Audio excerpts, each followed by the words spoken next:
Assalamu alaikum. Welcome to Book 2, Lesson 1. In this lesson, inshallah ta'ala, we're going to map out what's called morphology, a science in the Arabic language or the study of the Arabic language. You should already be familiar with this map, which we went through in detail in Book 1, where I introduced you in Session 1 to this map. In a brief summary, we said that in Arabic, every single meaningful word is called a kalima, and it can be only three types. Every word in the Arabic language will either be an ismun, fi'lun, or harfun. And they come together, now not randomly, but within set rules. They come together within very strict set rules to form what's called a construct. By construct, we mean two or more words coming together to give us additional meaning. Not random words, but they come together in a strict way, in a precise way, to give us additional meaning. Now, that construct can be of two types. Either it is complete, by that I mean a sentence, or it is incomplete, by that I mean a phrase. So, for example, if I say, this pen, that is not a sentence, I'm just saying this pen. Even though this pen means something, but the idea is not complete. Whereas if I say, this pen belongs to the student, now that's a complete sentence. So that's what we mean by phrase, incomplete, and complete. Again, refer back to the previous sessions if you're not familiar, and if you just landed here, I do strongly advise you to watch the videos in the previous playlist, inshallah ta'ala, where you'll find the full session. So let's continue. In Arabic, there are only two types of sentences. A sentence will either be a nominal sentence called jumla ismiya or a verbal sentence called jumla fi'liya. So please note these 2 points. Either the sentence will begin with an ismun, therefore it will be called a jumla ismiya, or a fi'lun, in that case it will be called a jumla fi'liya. Now that's all it is, but in English it's quite significantly different for us. As we know, in English we tend to start all our sentences with the subject. So when we translate either of these two types of sentences, we will begin by the subject. This is normal. So you have to realize the difference between the two. And the first way to do that, of course, is to recognize three different types of words. So these are the two types of sentences in Arabic. And of course, phrases are many. 5 that I wanted to focus on was the descriptive phrase, murakkab tawsifi, the pointing phrase, murakkab ishari, and murakkab jari, and of course, murakkab idafi. Now, these alone, murakkab jari and murakkab idafi, we believe we studied them in lesson 8, 9, 10, and 11.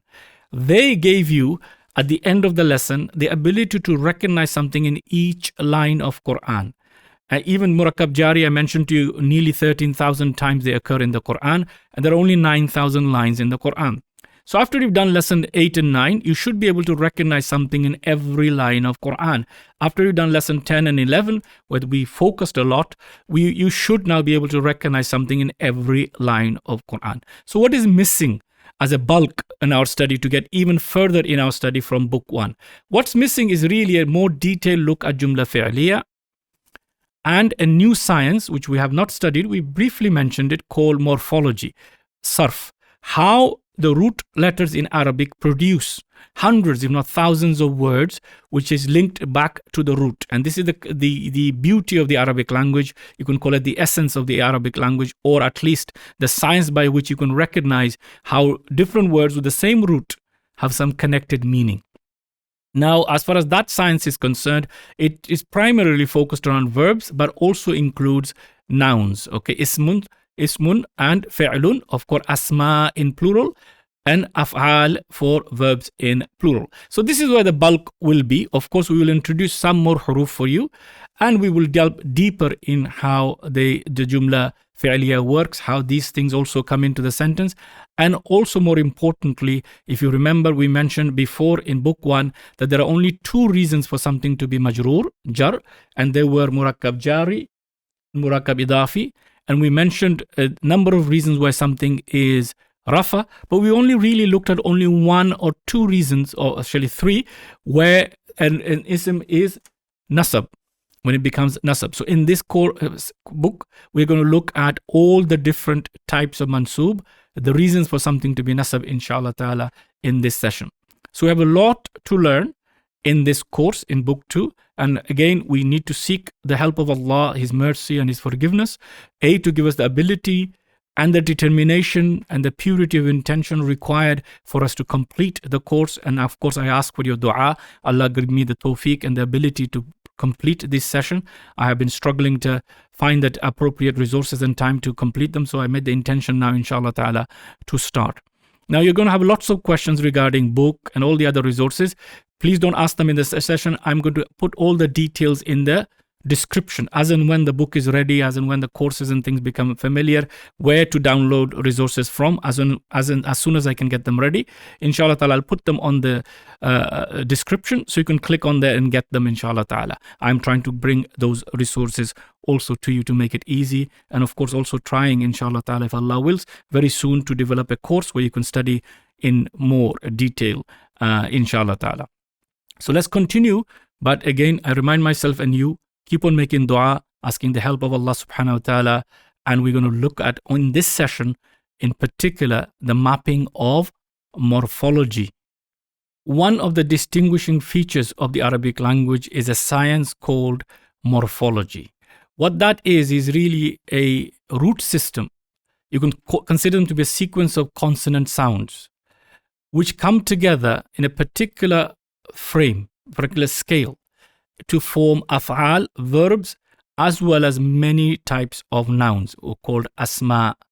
And they literally derived from the root. So this is the science of morphology, the morphing of the root to produce verbs and nouns. How does this work? 99% of the derived words, that is nouns and verbs, come from 3 root letters. Please note that 3 root letters. So almost all the words you're going to come across which are derived will be from 3 root letters. There are a few of them used in the Quran also which are from 4. But they're insignificant in terms of the number or the percentage. And there are very few in the entire language, some scholars say less than a handful, which are 5 root letters.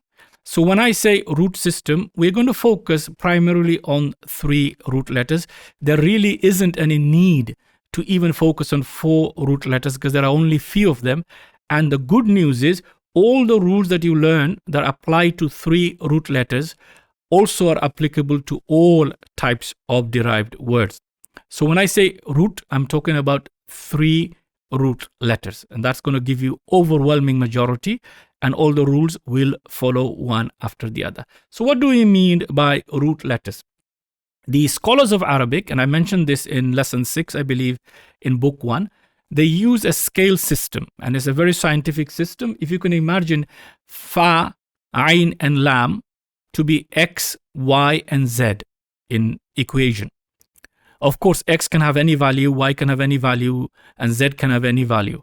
So they use this system of fa, ayn, and lam, and the fa is considered to be the first root letter, ayn the second, and lam the third. So these are your 3 root letters. What vowels the fa will take? Will it take a fatha, damma, or kasra, zair, zabur, or pesh? What, or sukun? Or what the vowel that ayn will take or lam will take, whether it is fatha, damma, kasra, or sukun, depends on a prefixed scale. This is important, it's not random. So when the words are derived, they will go through a system, and that will tell us what the vowels should be and should there be any additional letters with it. What that means is that if I study the scale only, then I can recognize thousands of words which follow the same scale. And you'll see that inshallah ta'ala very soon. So learning vocabulary becomes a breeze if you spend a little bit of time being patient, understanding how the root system is morphed. I'm going to use this English word morphed, meaning changed, by adding things to it to produce our verbs and our nouns. This is the most important point, inshallah. If you get that, then the rest is relatively easy. So each derived word maintains a connection. This is very important in meaning to the core meaning of the root letters. So whatever the 3 consonants we mentioned before, that has a basic meaning. Every derived word from that root must have some meaning in connection to the root. So you can't just randomly translate the word. There will be some link with the root meaning of the word. So we need to identify the root. That will tell us whether it is a verb, whether it is an ism, what type of verb is it, what type of noun it is, or a description, etc. So this is the key, inshallah ta'ala. The root system gives us the meaning, and the way the root comes together, morphs, tells us the nuanced meaning whether the verb is a past tense, present tense, future tense, command form, etc., whether it is a descriptive noun or a active participle, and all of these technical words. But don't worry about all of these things, inshallah ta'ala. These are the 3 key points that you need to note about morphology. So in conclusion, the root system is fundamental to the structure of the Arabic language, as it allows for the creation of hundreds of words through a systematic pattern known as, we're going to call a scale, awzan. We're going to look at that later, inshallah ta'ala. So there will be a fixed scale. And these scales are relatively easy to learn. If you just do 1 or 2 examples, inshallah, then you will be able to retain and recall them very, very easily. This saves you learning hundreds of words, because if you just know the scale, you can easily say, okay, this is that, the root meaning is this, therefore it means that. That's basically what I'm trying to say here. So these patterns apply specific vowels and or consonants. So not only vowels, but there could be additional letters within the scale itself to the root letters, generating derived words with different nuances, meaning slight different meanings, and grammatical functions. So this structure, this scale, will tell us all that we need to know about the word, and the root will tell us all we need to know about its meaning, its basic root meaning. All that may have sounded quite elaborate, so let's look at an example, inshallah, it will make sense. So we have here on the screen kaf, ta, and ba. These are 3 consonant sound. Kaf, ta, and ba. Now we know these 3, of course, and it has a basic meaning to write. And I'm only using this as illustrative examples, inshallah ta'ala. So to write, that's the basic meaning. When it is used to derive into a certain scale, so when I have it in this scale, ka, ta, ba, it means he wrote. But if I change it to yaktubu by adding a ya in the front, putting a sukun on the first root, and of course dhamma in the other 2, you can see it becomes yaktubu, he writes. If I then change it again and I write uktub, again you can see the change, I've highlighted in red, uktub. What does it become? Write. I'm commanding you to write. So of course you can guess this is the past tense, this is the present or future tense, and this is write, me telling you to write. So you can see here how it's changed. Kutiba, it was written. So this is the passive form of the verb. Okay, kataba, he exchanged in writing with someone. Kataba, okay, kataba. And iktataba, okay, and you can see here I got an e at the front and I got ta in the middle between the root. They become he wrote himself. If I now change it and add something else in the front, I got ista, and istaktaba, he sought writing. He sought some written information or something like that. So he sought writing. So you can see here from here, kaf, ta, ba, I'm adding things to it and I'm forming completely different words, but these are not random shapes. Each one has a specific scale that I must conform to. Now, of course, there are only 1, 2, 3, 4, 5, 6, 7 odd examples here, but literally there could be several hundred verbs produced from kaf, ta, ba, all following the same root with some nuance change in the meaning depending on the scale. And this is what we mean by sarf. One of the biggest misunderstanding people have of sarf or morphology, they think when they begin, and that's why that causes confusion, that it's only verbs. No, it is not verbs. Also, number of categories and types of nouns. Again, don't worry, we're going to go through this in detail. This is just an introduction. So I take kaf, ta, and ba, and I have kitab. You should be familiar with this word, book. Kitabatun, writing. Again, you should be familiar with this word. Kutubun, you should be familiar with this word, books. Katibun, writer, somebody who writes.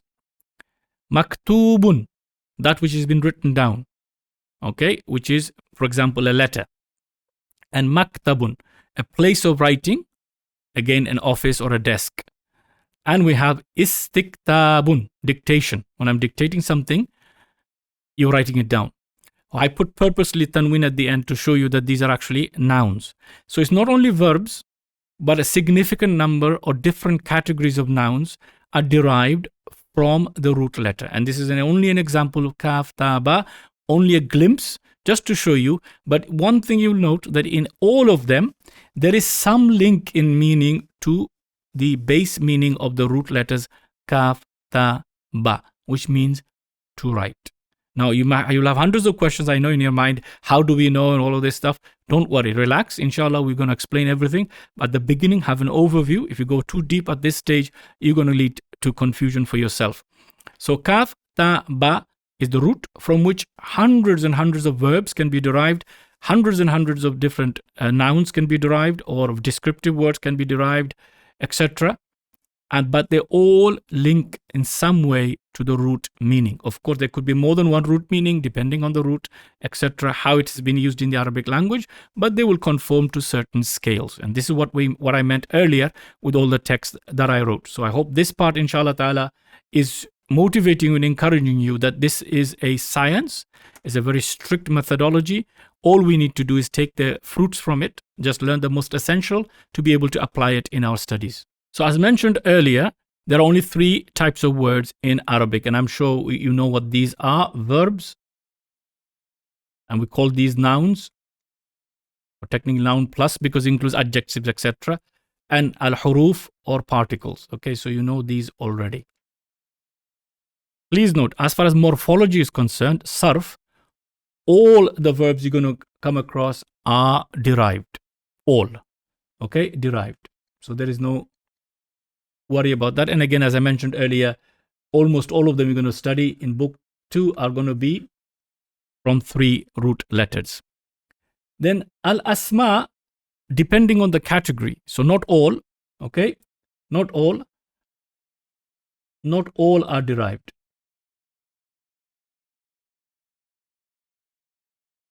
Categories of them are derived. So you can't say every ism is derived from a root. Don't worry, I'm going to explain to you this, how that works. But there are certain words in Arabic that are not derived. They just are named. Just like somebody in English decided to call this pen. So we call it pen. Maybe it's come from another language or another use, but pen. Like in Arabic, you'll have like the word sun, etc. Not all words are derived, but it's very easy to recognize derived words because they form or they conform to a certain scale. No huruf is derived. Okay, no harf is derived. None of the huruf will ever be derived. So derivation really is a science of studying verbs and some categories of asma. Okay, just note that point. Don't even look when it comes to a harf, whether it's derived or not. And with the verb, yes. With a noun, you'll recognize them from the scale. So don't worry about which one is, which one isn't. You don't need to know this information. Once you've learned the scale, you'll be able to recognize them and get the meaning relatively easily, inshallah. Conjugation of verbs. So what do we mean when I say conjugate? It's a very simple concept. What I mean is how the 3 root letters morph or change by adding vowels. By that I mean fatha, damma, kasra, or sukun, or additional consonant sounds or letters to form or conform to different scales to form new words. And these could be verbs as well as, of course, nouns. Now, the important point here is that this is not random. What the past tense will look like, what the present tense will look like, what the command form will look like, what the nouns that are derived or asma will look like depends on which pattern it follows, which form it follows. Now, this form in Arabic is called a bab. So you got your 3 root letters. They will go through what is called a bab. Now, bab in Arabic literally means door. You should be familiar with that. That's what those scholars have used. So if you can imagine there's a door, the root goes through that door, and it is this door, and we can give it many names. I'm going to use the one that is used by Western scholars of Arabic grammar, which they have formed, and it's the one used in the most common dictionaries. So form 1, for example, they call it door 1, form 1. It will dictate, if the root goes through form 1, what it should be. So form 1 has other scales also, which is there on the screen for you. Please don't worry. I know you're going to get hundreds of questions coming to your head. Just relax. All of these points will be discussed in detail. Allah give tawfiq in the forthcoming lessons. So when the root goes through door 1, it will dictate to it what the verbs that are derived should look like and what the nouns or asma that are derived should look like. And not only one door, we have other doors also. And these are numbered all in the Roman numbering system, 1 to 10. Again, if you ask me, are there more than 10? Yes, there is. Some scholars say up to 17, but it is absolutely no interest to you and I. Even those advanced scholars who are studying classical, maybe it is interest to them, but not you and I. Our goal is to keep the journey simple and give us the majority so we can begin to appreciate the Quran and, of course, advance to hadith and other things. So if you learn just these, and again, not all of them are more important than the others. A few of them only, rare occurrences. But the bulk of them, that's all you will need in order to recognize significant number of words. I would put my neck on the line, say almost 85-90% plus of the words you're going to come across. So please don't worry about it. So what you see in Arabic is the scale, what the scale will be of the past tense. And then it moves on. We will explain that as we go along, inshallah, in the forthcoming lessons. So form 1 has a name in Arabic. It is called mujarrad. Mujarrad means alone, bare. Meaning there is no consonants added to the 3 root letters, only vowels. No addition, simple bare. And that is called form 1. Then form 2 to form 10 is called mazid, which means additional. Meaning not only are the 3 root letters there, but there is something added to the root letters to give additional meaning. Additional meaning. So this is mazid. So that's how they're divided. And I'll explain inshallah ta'ala in some detail here.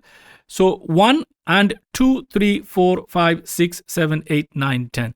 All you need to know is which root has gone through which door, and that you can form hundreds of words yourself. That's how amazing it is. Again, you may want to ask, how do you know which one goes where? Very soon you'll recognize them. So that's not the difficulty. But if you're impatient, you can look in the dictionary. It will tell you. So that's all you need, inshallah ta'ala. So what is derived are a series of verbs and a series of noun plus descriptive words, etc., etc., asma and af'al. That's what is derived. No huruf. So this is how we're going to study, inshallah ta'ala. We're going to look at this science and we're going to look at how it applies to the verbal sentence in particular, but also, inshallah ta'ala, how the other phrases and so on interact in these structures. So in terms of derivation of verbs or conjugation of verbs from the root, the first thing to note is that we will get the past tense, al-madi, and we will get the present and future tense, which is called al-mudari, and we will get the command form. There are others, but these are the key. From there, other things are subdivided, so I don't want to clutter the diagram too much for you. So we have 3 primary tenses of the root. What will it look like when it's the past tense? What does it look like in the present tense? What does it look like when I command somebody to do something? Imperative form. And that's it. Now, once you know that, inshallah ta'ala, the scale, you can form any other root that goes through the same scales or same door. You can form them very easily. But of course, our job is not really forming them, is to recognize them. So recognition becomes very easy. But anyway, all you need is one example. And inshallah, we'll demonstrate that. From the next lesson onwards, we'll start with the past tense. The past tense can be of 2 types. Past tense is also called the perfect tense in Arabic. I will explain in next lesson, inshallah. But the verb can be active or passive. Active or passive. I will explain very briefly. Al-ma'loom and al-majhul. Now, what is the difference? Ma'loom is when you know who's done the action. For example, if I say, John, he, the bird, ate the bread. So you know who ate the bread. It could be John, it could be he, or it could be the bird. Something ate the bread. So I know the doer very clearly declared in the sentence. If I don't know who ate the bread, I will say in English, the bread was eaten. The bread was eaten. This is called passive. I don't know who did the action, but I know the act was done. So where the doer of the verb is not clear, this is called passive. That's all it is. But the scale will tell you what it should look like in Arabic. Mudari is the same. It's called the imperfect tense, i.e. an action not complete. So it could be present, future, or present continuous tense. Same thing we get the active and the passive form, 2 different types from the scale, inshallah ta'ala. And we also have the imperative, which is a command form. Do or don't do, which is called the prohibitive. So these are all derived from the root letters. The first one, and then you conjugate from there. If you know which door it goes through, you can form all of these relatively very easily. Let me give you one quick example. Fataha in Arabic means he opened. Whereas futiha means it was opened. I don't know who opened it. He opened the door. The door was opened. It was opened in the morning. I came in, the door was open. So these are the two different scales. And then yaftahu, he opens or he will open. And yuftahu means it will be opened or it is opened. That kind of meaning in the passive form where we don't know who did the action. Command iftah, I'm telling you to open the door, for example. La taftah, don't open, the window is cold. So la taftah, don't open. So this is how it works. Now, how do I know it should be fataha, not fatiha or fatuha or futuhu, whatever it is, because it will follow a door. Which door does it follow? So let's quickly look at it. Follows the first door, form 1. If I know that, I know that it should be fataha. If I know it's fataha, I can now conjugate 14 verbs variation from that root. This is what the science is.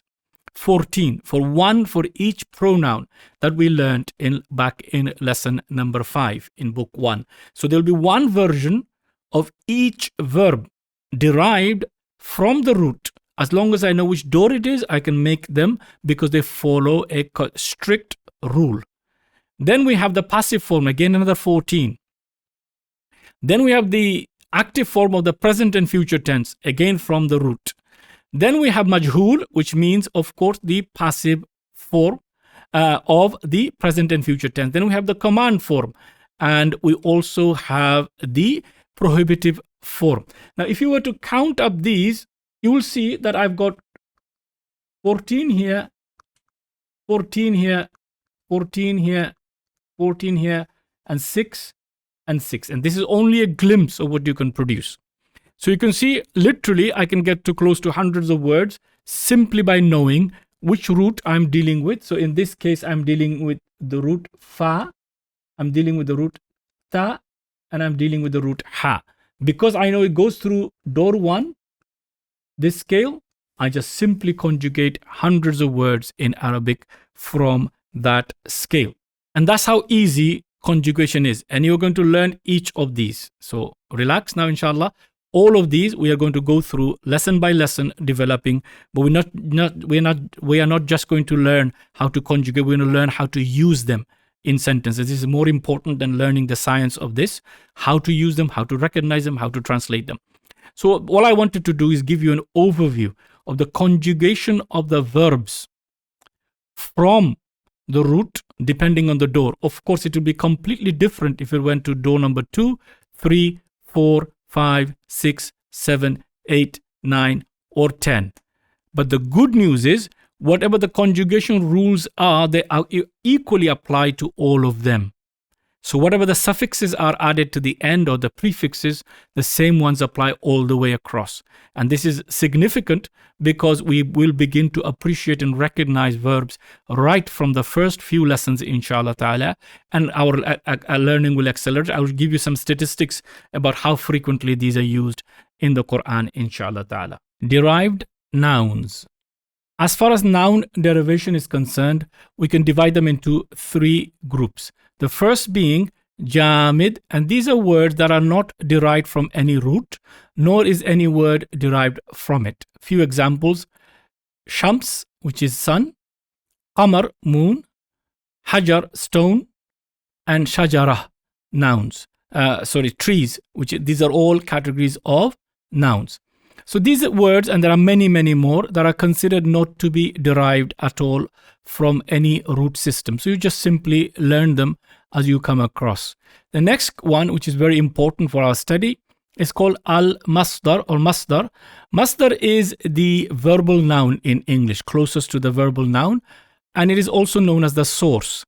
According to scholars, that the words are actually derived from it. This is the word from which the words are derived. In terms of very simple understanding, it gives the meaning of an action without a tense. So it describes the action that is mentioned in the root, but without a tense. So it is not a verb, it is actually an ismun. So masdar is very important. An example, kitabatun, which means to write. Kitabatun, to write. So again, you can see kaf ta ba in the root, and it is a noun. And then we have ta'aleem or ta'aleemun, education, learning, education. Again, from the root ain lam mim. And then nasrun, which is to help. Noon, sad, and ra. So these words are masdar or the verbal noun, and it is considered to be the source, the root from which all words are derived. So this is one category of nouns or al-asma, which has the root embedded in it. Then we have the main category that we're going to be looking at in this course, which is called al-mushtaq. Now, al-mushtaq are nouns that are derived from the root. So when we say mushtaq, we're talking about, of course, words that are derived, but primarily we're talking about nouns, even though verbs are also considered to be the same category. Now, they are derived from the root, and unlike the jamid, which stand alone, derived words are form a part of a large group of words, which are relatively easy to recognize, and that's what we're going to be looking at, inshallah, which all share the same root, and of course, the different meaning, a common root meaning. Example, we got the root kaf, ta, ba as an example. Katibun, which means a writer. Kitabun, a book. Maktubun, letter or something written down. So all these, plus hundreds more, are all derived from the root. So they are derived words, and this is the definition of the three. We're going to take a brief look at the second one. And with the masdar, we do not need to worry, as we will be learning them as we go through the babs, inshallah ta'ala. Each verb will have a masdar version. For form 1, which is the door 1, they are not predictable. They don't conform to a fixed shape. But from 2 to 10, they are very easy to recognize. And each door has its own specific pattern, which they strictly follow. So our focus will be masdar with form 1. And mushtaq in general, we will look at, inshallah ta'ala. Now, in terms of al-mushtaq, we have now the following. So first of all, there are quite a few of them. Here only for example purposes. The ones that are yellow, these are the ones we need to focus on, and we will be focusing on at the beginning, inshallah. The others will be briefly mentioned as we come across them. So the first derived noun category is called in English active participle. Ismul fa'il, which literally means the noun of the doer, meaning the root letters, the person doing or the noun that does the action is the name that's given here. So it's active participle. Few examples, inshallah, that will make sense.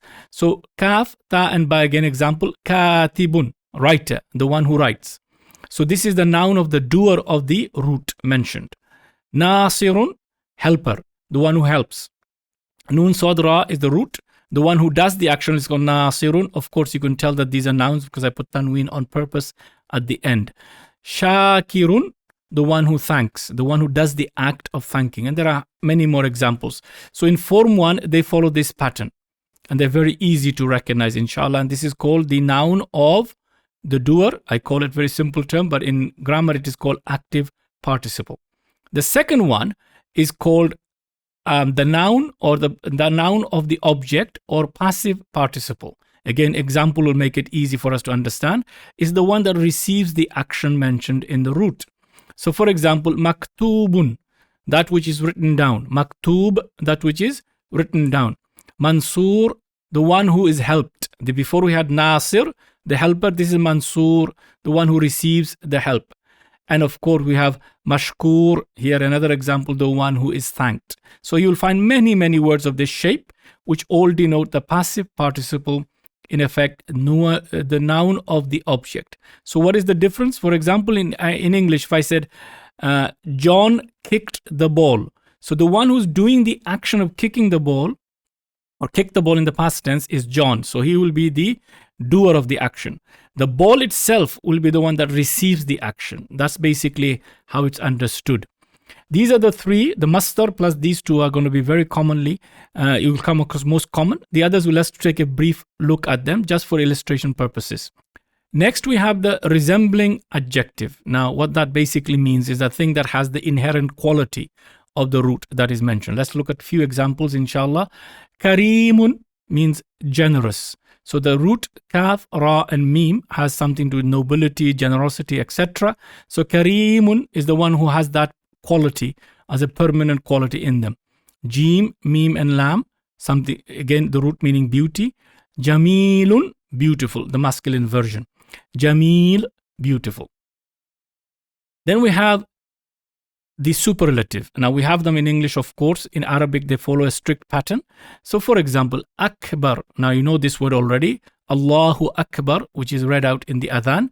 Bigger or biggest. So you have tall, taller, tallest, big, bigger, biggest. Small, smaller, smallest. So these are called superlative.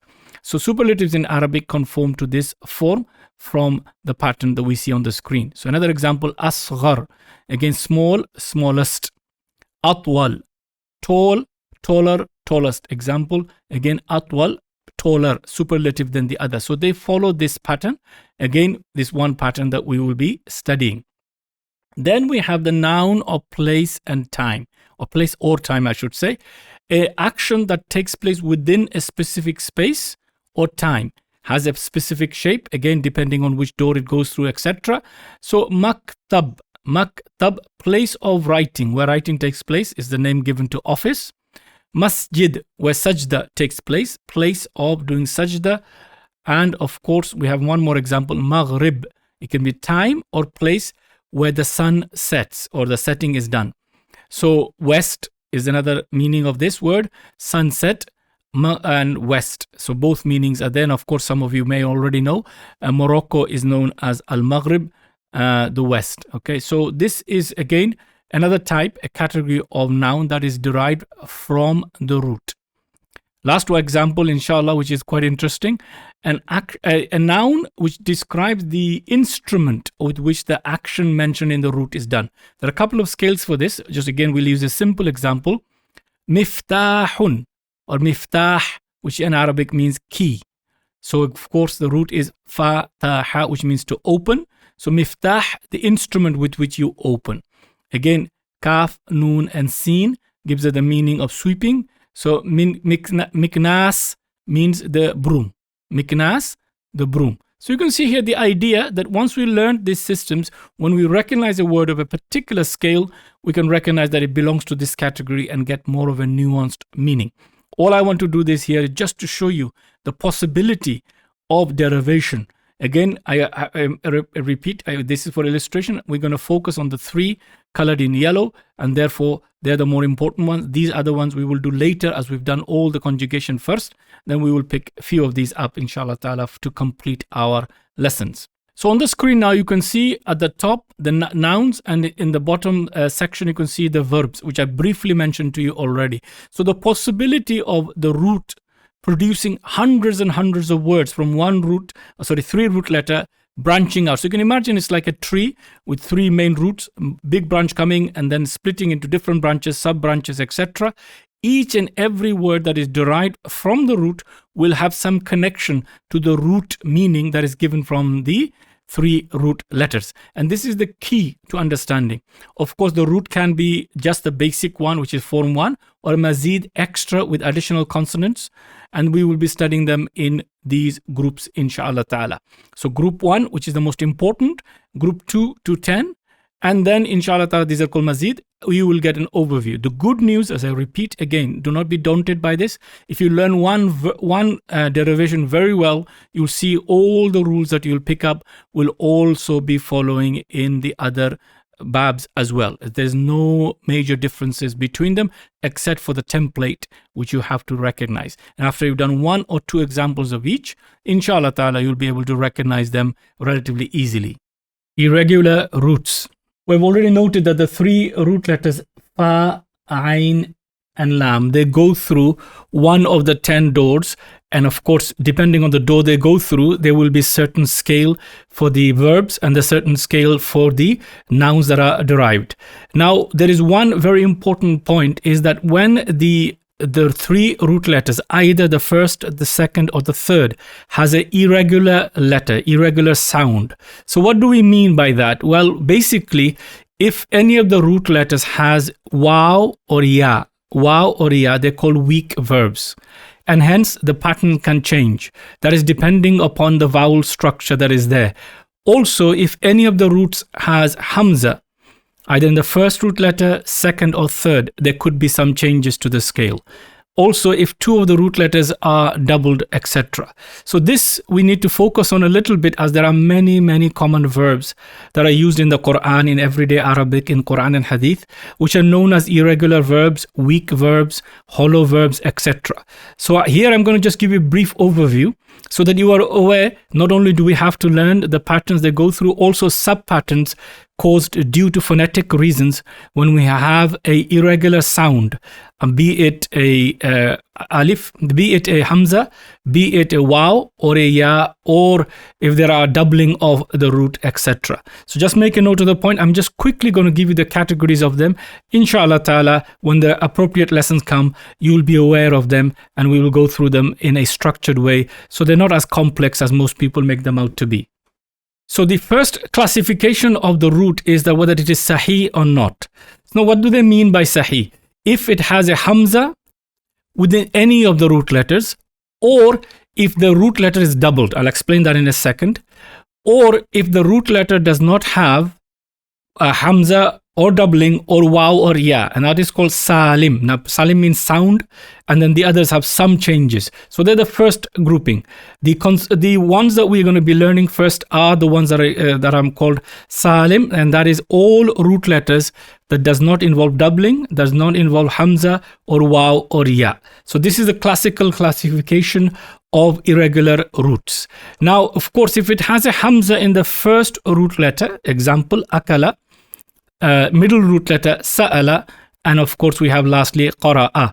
Please don't worry about what they mean now, just have an idea that hamza can be the first root letter, can be the middle root letter, and the last root letter. I mentioned briefly at the beginning of book 1 when we went through the alphabet very briefly that alif cannot be a root letter. Please note, it is not alif, it is hamza, which can be a root letter. So hamza can come in the beginning, middle, or end. If that happens, then there will be some changes to the pattern, and they'll have a subgroup which we will look at inshallah. If on the other hand we have two sound letters but they're doubled, so here we have ha, jim, jim, hajja, then we have ha, ba, ba, habba, and there's quite a few of them. That will also lead to some changes in the conjugation. And of course, in the sound one, there will be no change. The sound root letters, again, I repeat, are every root letter apart from hamza, doubling, or waw or ya. They will conform to a standard way of conjugation, and which is what we're going to be tackling first. Now, in terms of the root, if it has one or two, one root letter or two maybe, which is waw or ya, this is called a weak root letter, okay? Weak root system. Okay, the weak root system, don't worry about the terminology at this moment. The weak letter can be a waw or ya at the beginning, meaning the first root letter in the position of fa, we could have a waw or a ya. In that case, it is called mithal, okay, mithal. And if it has waw or ya in the ayn position, which is here, waw or ya, it is called ajwaf, which means hollow. And then we have an-naqis or naqis. This is where the lam position has either waw or ya. So please note that inshallah. So these are the three main possibilities. Either we'll have waw or ya in the first root, or the second root, or the third root. So for example here, please again, don't worry about the meaning of this, just identify that the first root letter is ya. Okay, ya, sa, ra, and wa, ja, da. So you can see here, ya the first root letter, waw as the second root letter. So we would expect some changes to happen in the conjugation. Ajwaf, very, very commonly used in the Quran. Two of the most common verbs in the Quran fall into this category. So qaf, and you can see the waw in the middle and lam at the end. Then we have here ba, then we have the ya, then we have the ayn at the end. So you can see there is a weak letter in the middle. Okay, ajwaf, which means hollow. And then we have ra, mim, and then we have the ya at the end, and da, fatha, ain, of course, and then we have waw at the end. So you can have a weak letter at the beginning, middle, or the end, meaning in the first root, second root, or third root. Each one will have some variation. Lastly, there's a possibility of having two weak letters in the root. So for example, waw, qaf, and ya. There's two weak letters, one at the beginning and one at the end. You can see here, one there, waw and ya. Or we could end up with two weak letters in the middle, second position in the third, which you can see here. So we will go through some of them. Our aim and goal really is to focus on what is the most common verbs in the Quran, how are the conjugation, learn how to use them, recognize them, and translate them. We don't really need to spend full 50, 60 hours and doing a degree on this topic. You will see, inshallah ta'ala, is very, very easy once you've learned the standard form. If you don't learn the standard form, you go there, you're going to get confused. So I've structured in a way that we will focus on the Salim first, then we will come here, and then we'll pick up briefly these two, just as a variation after we've completed this section. And I'll explain to you why, because there's a number of times these verbs occur in the Quran. Ideally, of course, we should go to this route, but this route is better because you can learn all the rules easily and then apply them with a variation because of phonetic reasons in these two camps, inshallah. And lastly, let me share with you a summary, and this is just statistics just to encourage you, inshallah ta'ala. So there are about 15,000 derived words from the door number 1. That means if we were to focus on learning the most common patterns, we will be close to recognizing thousands and thousands of words in the Quran based upon, of course, not only the verbs, but also asma, noun, plus we'll be able to recognize them. And out of them, about 7,400, 7,800 or so are non-sound, meaning weak. This is the reason for studying them, okay? And of course, the sound verbs are also almost half of them. So it's very important to learn both of them, not just one, both. Again, looks complex, and I believe because a lot of people have jumped into this without going through the background, and therefore they got confused. Inshallah ta'ala, I hope and pray that you will find the lessons interesting enough, not only that, but also engaging enough for you to be able to pick this up. But again, please don't be daunted by it. It is not as difficult as it may look from the outside. Now then we have the group 2 to group 10, or form 2 to form 10. Form 2 to form 10 is called mazid. Mazid fihi, mazid means extra, meaning you've still got the 3 root letters, but there's some extra bits added to it. So you can see here on the scale, don't worry, I'm going to go through each one in detail, the ones that are important for Quran. And then the form 1 is called mujarrad. Mujarrad means alone or bare, meaning there's nothing else added to the root in the base form. Okay, so in the 2 to 10, there will be something added. And of course, the classic example is the last one, which you can see has here. It has a sin and ta, the beginning with Hamzatul Wasl at the front. So you can have 3 additional letters there, which are additional to the root, and after that the root comes. So these are the forms. What happens is every time a root has addition, there is more nuanced meanings. So each group has its own nuanced meaning, sometimes 2 or 3 types, and you will see the same root going to different babs giving different meanings. So these are all things that are advanced, but they're relatively easy once you understand how the root system works. So inshallah, I'll conclude part 1 or lesson 1, part 1 now, and then there will be a separate video uploaded soon, which will have the part 2 of lesson 1. I was afraid of making the video too long and also cutting out too much. So I had to do that balance. I hope inshallah you appreciate it. If there is anything here looking complex, don't worry. Everything's going to be studied in detail. But my philosophy always is to give the students a clear roadmap. And I hope inshallah I've succeeded in doing that. What are we studying? Are we just learning random rules for the sake of it? No. Inshallah ta'ala, the example I started with kaf, ta, ba, you'll soon be able to understand how the root letters morphed into producing more and more words for us, verbs as well as nouns and adjectives, etc., all giving us a slight nuanced meaning, but all of them connected back to the root. And this is the most important part, that there is always some connection in the meaning with the root in the original Arabic itself. And this is the beauty of what they call morphology, how words change and construct are constructed in Arabic. Even if you don't know the basic meaning of these words, or even if you did not know the root, just by simply looking at the scale, by scale I mean where the root letters are, which is relatively easy to recognize, what are the additions and what are the vowelling, how the vowelling's been done, you can immediately identify whether it is a verb, whether it is a noun, which type of verb is it, which type of noun is it, and what are the nuanced meaning that comes as a result of this scale. So this is a wealth of information, wealth of knowledge, which inshallah ta'ala will open up to us, provided we follow a structured approach and we keep on making dua. Please note, I keep on saying there's a lot of people struggling with Arabic, myself included. An important prerequisite really is our connection with Allah, how much we are connected to the Quran, and how much we desire to achieve these goals. If we are serious about our desire and we are working hard, Allah subhanahu wa ta'ala in His infinite mercy will open the door for us, and inshallah ta'ala will continue to strive and make dua, Rabbi zidni ilma, O my Lord, increase me in knowledge. May Allah bless you for watching. May Allah subhanahu wa ta'ala grant us all tawfiq to devote the necessary time and energy required to begin to learn Arabic, to appreciate and understand the Quran. May Allah subhanahu wa ta'ala forgive our mistakes. May Allah subhanahu wa ta'ala reward you for all your support, all your du'as, all your messages. Continue to support us inshallah ta'ala and kindly remember us in your du'as.